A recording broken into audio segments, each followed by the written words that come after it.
Hey guys, and don't forget to subscribe to my YouTube channel. Thank you for the continuous support, suggestions, and phone calls. Today we have a great vlog for you, pushing the small ruminant dairy sector forward. Guys, on our continuous effort to support the small ruminant sector, we linked up with the WUSO project, which is a sustainable agricultural project. We call it the SAC project.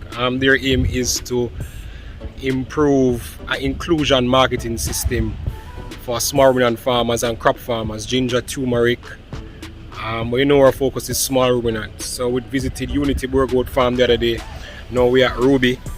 We're going to look at how the project can basically help improve the small ruminant sector, especially for the dairy component, what I think is a very big business for us as farmers. So let us see how the day go. We have a gift for Ruby from Hypro, no doubt. And then we're going to meet with the team from the SAC project and look at the plans that they have in store to move this thing forward. So we're there road now, we're there with Cardi them again. Yeah, man. From what they are, we and Cardi are touch road, eh? Same way. Young Bruce and Mr. Ferran them there, Mr. Jackson at the place. And here is our team.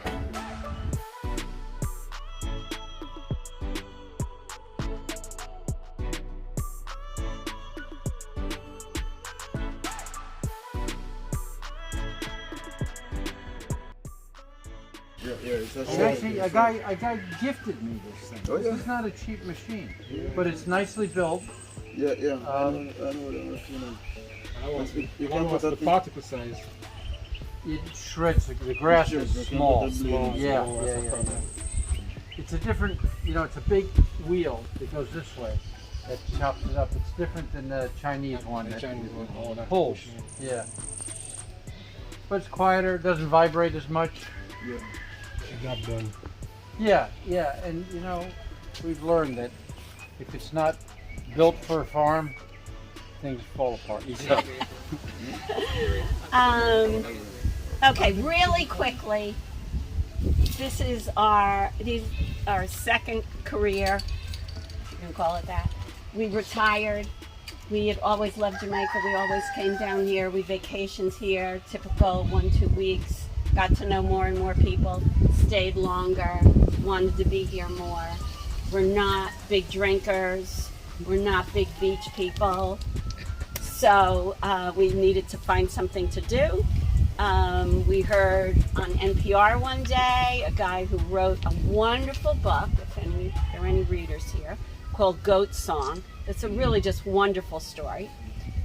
He was a reporter in New York City, decided to get a goat, move to Vermont, raise the goat, make cheese, sell it in New York. He did all that, and we listened to him. And then we came down here year after year, so many goats, go to the store.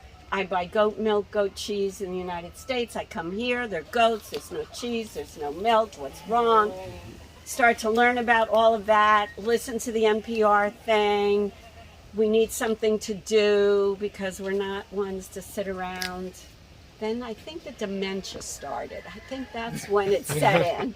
But anyway, I did a goat internship in Connecticut with a pretty big goat farm where they also made cheese. I went there 6 months, 3 days a week. The guy knew I wanted to come down here. He taught me whatever he thought would be helpful. Because I'd never touched a goat. No, I'm not an animal person. I had a goldfish, that was about it. And so he taught me everything. And I then came down here. I met Mr. Bell, who some of you know, and I said to Mr. Bell, can I borrow a couple of your goats? I want to milk them and make cheese. And he kind of stood there with his zipper down, his teeth missing. And he just stared at me. That's Mr. Bell. Ruthie. But then he got me goats and he helped me milk them. And we milked them. I made cheese. I found out people did want it. And here we are. This was a connection from Mr. Bell. This is his wife's long lost relative that this house was empty, so we've been renting this. So then we didn't have enough milk. Not enough milk. It's what I say all the time. My birthday was last week. I forgot to put on the invitation, no presents. What I should have written was, if you have a lactating goat, I want a present. I like that. So I got a bunch of things, no lactating goat. So, so what we've done is create a model that Byron and I are pretty proud of. It just kind of evolved. We needed milk, so the first thing we did was go in the neighborhood and talk to people who had goats. And the first thing I said was, can I rent your goat? And I was told, Jamaicans don't rent. I'm like, come on, you rent cars, you rent houses, certainly you rent. We don't rent goats. I said, all right, can you bring your goat over here every morning? We'll milk it, I'll pay you for the milk. Well, after a couple days of that, they thought, we'll just leave the goat here. It'll be your problem. And so we've been doing that for 7 years with certain people. So I pay them every month. And to me, I'm renting a goat, but we're calling it something different. So that was step one. I still didn't have enough milk. So then we met Terrence Johnson, TJ, down in SAC. And he said, listen, you don't have to be here. You're Americans. You don't need to be here. You don't need to do this. I understand that. I will do anything I can to help you because you're doing a good thing for Jamaica and you don't have to be. So he let us milk his goats.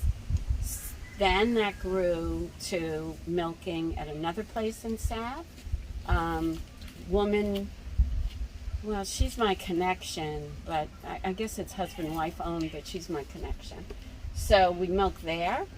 Nadine Dawson, and then I have known Trudy Wilson in St. Mary at Highgate, first class. I trusted her immediately. Jamaican American, really wonderful woman, high functioning, great farm, blah, blah, blah. So I did something different with her. She's milking, she's filtering the milk. We pick it up from her. So I really trusted her that she'd milk the goats properly, and I wouldn't have to worry about the quality. Just to be clear, so as we reached out to other affiliates, cleanliness and hygiene, as well as cooling, the refrigeration, are absolutely primary to having a quality product and not getting people sick. So we would send our people out. And that's what we still do. So we drive to Sav anywhere from 3 to 5 days a week and milk down there. We send people down there at a ridiculous cost. And they bring the milk back. But that said, you know, it's better than if these other people that we have a good relationship with and that we trust that they will consistently have the standards. They'll milk. The beauty of goat milk is you can freeze it as opposed to cow milk. So they can inventory a bit, and then we can pick it up or make arrangements to get it picked up. And we like that for several reasons. It solves a problem for us, but I think it's the right way to do goat dairy and get us started in Jamaica. Because the truth is, this was kind of a selfish project. This started as a retirement project for us to keep us busy, off the street, keep her out of trouble. You haven't quite managed it. Yeah, truly. And then we realized that there's a lot more to this story. There's how important jobs are to people, how important training are to the young people. Just pride in another product for Jamaica. I have had people several times stop me on the streets of Kingston and say, "Are you the goat man?" Yes. And they say, "I just want to thank you for what you're doing for Jamaica." Just nobody I know. Anyway, the point is to make cheese and bottle milk and then to sell it and market is a business all by itself. So instead of it makes sense to take people who can deal with meat goats as long as they have clean animals and they're healthy, we can help them out by paying them per liter. They help us out because we don't have to expand here, and they don't have to invest the money because we have pasteurizers, we bottle, we advertise and all that, so and distribute, move stuff around. So they don't have to do any of that. They can have a nice clean meat farm, and we send our people over. No muss, no fuss for them, and no additional capital investment. And they can learn the business. If they decide they want to go further with it, that's great. If they don't, they have a nice income. Because when you think about a meat goat, you have a goat, you wait 14 months, you slaughter it, you get paid. All right? But with us, you have, We can help them generate. we can help money them generate during that cash time. flow, and then when the animal's not productive anymore, it's a meat goat. So, So we're doing this at one more farm now. We just added Santiago Dunn and Oh yeah. where is Yeah, that? okay, that's great. Another too far. But he's great, and we've known him for a while. We milked there for maybe 8 months, and then now he's milking on his own. We trust him, and but you know there are all the issues. So he only has a refrigerator that only holds 2 or 3 days of milk. It means we have to go there more often. But we're getting the milk, and he's a good guy. So that's where we're getting milk from right now, and all those places are promising me more milk in the next few weeks because they have goats that are starting to deliver. But if that's still not enough, and you're going to ask me how much is enough, I don't know. I get emails all the time. I want to have a dairy goat farm. What should I do? You know, I could just spend my life instructing. Sometimes I send them on to you guys. So that's the model that we're using now. So we bring the milk here, we bottle it or turn it into cheese and yogurt and cheesecake and caramel and whatever, and then we sell it. People say, how many grocery stores are you in? We're only at Lo Chusan right now in Kingston. We have feta there and milk. They want everything, which means I have to get fancy schmancy labels with barcodes and, you know, do all that. And we've done some of that. Yeah, there's We a also- store in Sovereign Center. In the early days when I want to find out, you know, what they're used to import cheese. And what I realized that one of the strong points is that I used to go there on a Friday morning, and they will get the product on a Thursday afternoon. And if you go there on a Friday morning, you will get one. Friday evening, there's none. Yeah. So I realized that there's a Yeah, there's a demand. lot of imported There's goat a- cheese around. It's in a Right. lot of little stores, big stores. It's around. Right, but what I realized at the time, I don't think these stores, they were ready to go into a kind of partnership with farmers, you know, because we did do a survey through this man named that did the survey with and one of the recommendations, one of the things that came out of the survey, that Jamaicans would drink goat milk, they would eat goat cheese. But the question is, where we're going to get. No, there's only a slice of them, is Right, my right. experience. There's a lot of people that physically, Yes. I say goat cheese, Yes. and they back away like I'm going to shove it in their mouth. Exactly. They right. won't, they're really not Right, so interested. that was a little barrier. None of the stores were actually willing to take this on. Because we even promised them, look, I can get you goat milk. We can do goat cheese, but they say that we're not certain we don't want to do this and then we have this. But you have people who purchase the imported cheese. And there was a imported milk, goat milk powder Yes. that was Yes. sold in that Yeah. store Oh, yeah. as well. Yeah. Yeah. So, you know, it's somewhat, it have to be promoted. It have to be promoted. And I think It's not only promoted, it's helping people to be open to new foods. When you look at what Jamaicans eat, how many days a week do they eat chicken? rice. yeah. How indeed. many meals a day? Those folks, I mean, we kid the guys here. They all want white women. And I said to them, listen, white women don't eat just chicken every day. You know, why don't you try some of these other things? Because if you get a white woman, she's not going to want chicken every day. It's part of our training program with these guys. Which is, yeah. I'm like, here, try a little yogurt. Have a piece of cheesecake, whatever. Anyway, they have a nice Well, what we relationship. find is Jamaicans who've traveled have a more a broader experience level, and they like that. We also found there is a serious and growing desire for healthy foods in and Jamaica. local, and that's been driving our growth and the interest. And plus, people now know about us. You know, we're at the Ujima Organic Market on Saturdays in Kingston. We used to be at a market in the grill, but not since COVID. That one closed. But people have gotten to know about us, and I don't know. And we're on Instagram. Thank God for my daughter.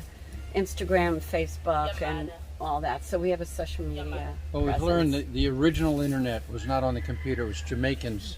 Yak, yak, yak. It is amazing what spreads, how fast How many things spread people. on this island. Yeah, people call me. Hey, I hear you have GoPro.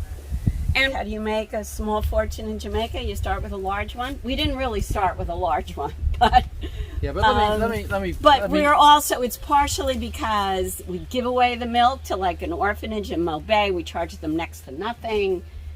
You know, we hire more people than we should hire. purposely. Yeah. I mean, because To provide employment, provide people with options, give us a cushion. But, I mean, we still wouldn't be rich. yeah. But I'm not sure how I got to that. But we've wanted to keep the price. We don't want to put the price of stuff out of reach. So, like goat milk, I haven't changed the price in years because I want people to try it. If they're lactose intolerant, I want them to be able to get it. Yeah, I've raised the price of cheesecake. That's not like a food that you have to have. So we've increased prices in some things, but not as much as we should. I mean, I haven't raised prices in 4 or 5 years on most things. And I want to keep milk accessible to people. I want them to not like fall over at the price. So we charge $1,000 for a quart of milk. Question. Distant. Hmm? Do you have any distant in getting the milk? Distance. You have a specific era that you Well, rather we to really get from? can't go further than Sav. And, you know, with this milk in Highgate, that would have been impossible to go up there. Not impossible, but Not really not impractical to feasible. go there every day. It was Logistically- just a miracle that she logistically, can right. do it. That's right. And even now, you know, we're driving there twice a week to get the milk because I'm like so desperate for milk.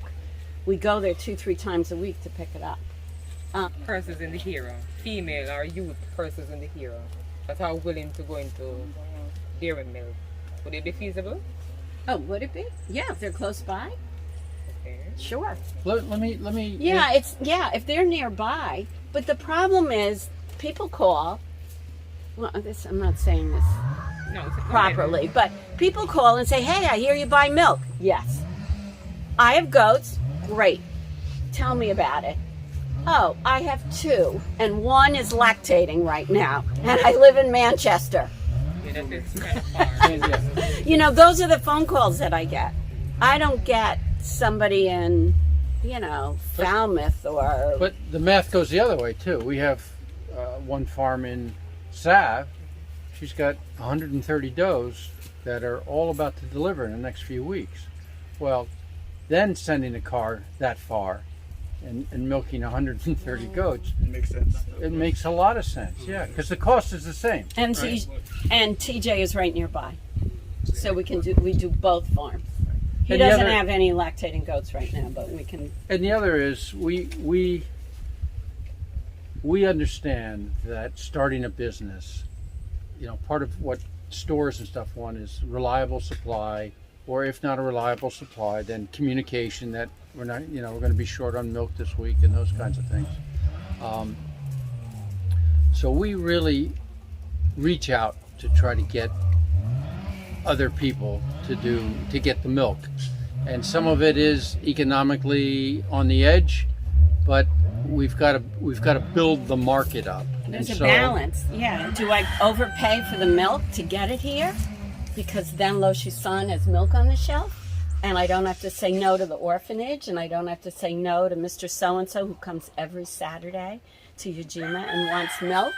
I hate saying no to people. So we usually go get the milk, even when it's not economical. But I'm hopeful will change, because these farms now have an incentive to have more lactating goats, make it worth our while. There are people closer by, Junior Rob. We used to milk his goats. He's in a lull right now, but he's leased some land and he's looking to have more Expand goats. goats. And we've worked with him before. He's a great businessman, and he's 20 minutes away. That was great when we had loads of goats and they were close. So, and just to reiterate what Ruth said, we think the right model is what we call a hub and spokes. So you'd have the central area like ours with the more expensive equipment, specialized, right? Refrigeration, pasteurizers, mixers, stuff like that. And then you'd have people who know goats.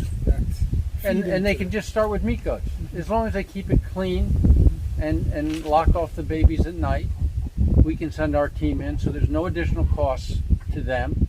And then they can literally pay for their animals in under a year with the money we pay them, and then they have. So we pay, just so you know, we pay $300 a quart, a liter, or whatever, and if they milk, I'm paying them $400 a quart. And just so you know, people call and say, "Oh, I want to have dairy goats," and I say to everybody, and they probably think I'm just being self-serving, but I say to people that have never done this before, I'm like, you don't want to start with that.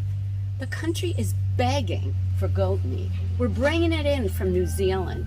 You will do yourself and Jamaica a favor. Do meat goats, because otherwise you need sanitation equipment, you need refrigerators, you need freezers. Even if you're not doing anything with it, you're selling it to me. Start with meat goats, because you can learn how to take care of goats. You can see if you can manage them. You can see, the whole thing. So that's what I counsel everybody. Don't start with dairy. I mean, I'm sure there are guys out there with big bucks and whatever who could start with dairy. Answer my next question. Okay. You don't have to start. You recommend? No, you don't have to. Not at all. Meat goat and then a milk. You can milk a meat goat. Some of our best goats Except are not except Nubians. They're except not for Boer goats. Sanin. What? Boer goats Don't have much, don't right? have But much there milk. are good. There A are lot of good, Nubians in this and- country. Nubian. Yeah, not a Nubian. Yes. So that's what we tell everybody. Start with meat, unless you got a lot of money and you've got expertise. I have a question. What would be the ideal number of animals or quarts you want to collect from a farm that would be beneficial to you? Like I say, if I want to go to, say, Cabra or Santiago, what volumes would work for you? It makes sense. But you know what? Well, if we think about goats, it's about 60 to 80 goats to milk. Ideally, We're talking and as ideal. long as they have milk. We're not talking goats like some of ours. 4 ounces, 6 ounces a day is not. It's embarrassing, but it's true. I'll tell all of you. You need goats with some volume. I want to thank everybody for coming in terms of, the SAC project. And I mean, we have excellent partners here because, we initiated the visit and we just asked. And I mean, as usual, Cardi, High Pro, Rad, everybody just jump on board, which is such a big plus.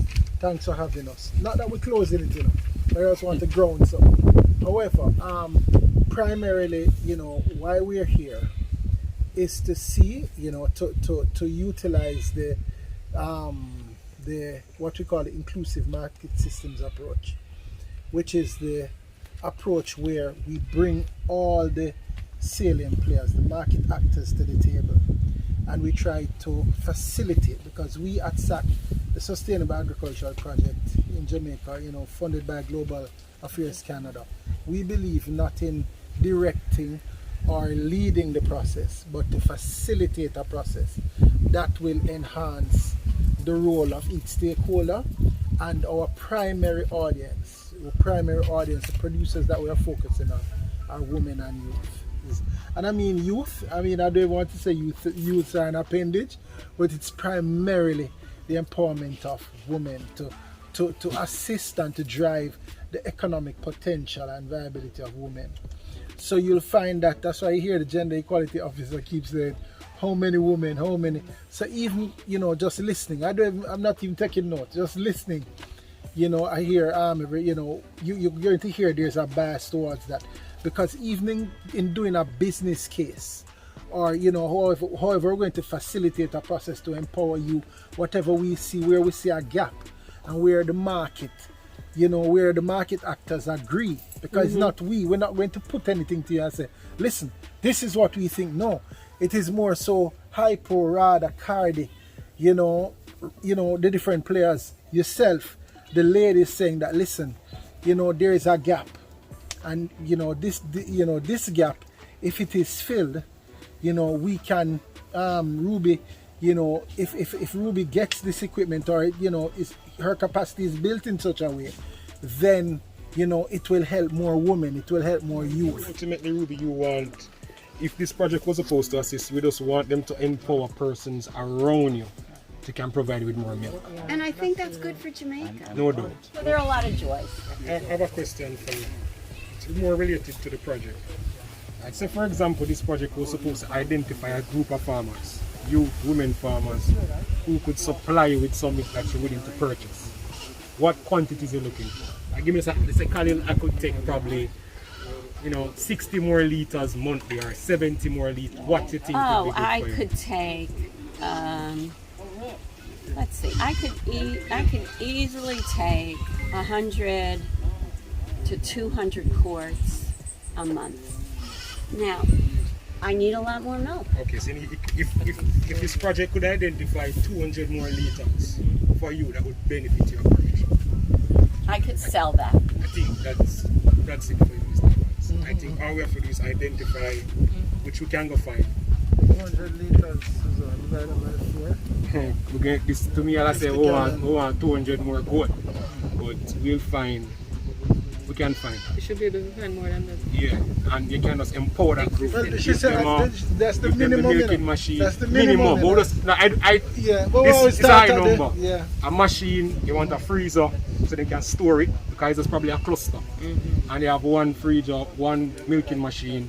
Ruby would lead the whole collection of the group. Yeah. Work so true.